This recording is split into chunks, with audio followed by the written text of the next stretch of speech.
flash of the all-too-close mortar rounds burned a kind of mental photographic image of the young soldiers as they crouched in their foxholes. But in these flashing images, you couldn't see the pain or the cold or the blood and the sweat.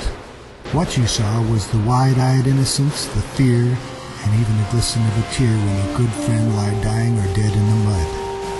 The older men, weary from exhaustion, fell asleep easily under the steady drone of machine gun fire and grenade blasts. The constant noise was numbing to the senses. Even fear and adrenaline became old friends. Then suddenly, more jarring than a mortar blast, was the amazing, almost deafening silence. Mouths dropped wide open, soldiers sprang up from their sleep, and their eyes strained into the smoky darkness. Just above the horizon was the only visible light. Was it an enemy bomber? A flare? It wasn't moving. Was it just a star?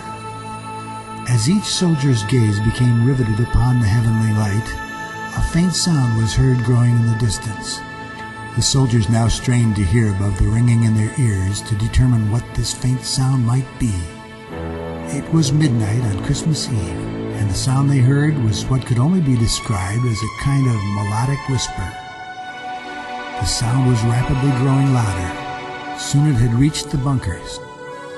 At first I thought it sounded like a Latin prayer that was vaguely familiar and not unlike something I might have heard in a church long ago. I noticed that it sounded like a German song, but then it became definitely English.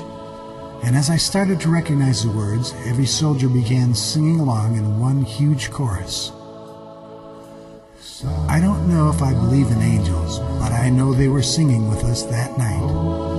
I know I've never heard anything more beautiful than that song that night in the foxholes of Germany. No more shots rang out, no bombs or mortar rounds were heard. Indeed, it was a silent night. A spontaneous peace broke out, and no soldier would break this temporary, undeclared ceasefire, because it came from the highest authority.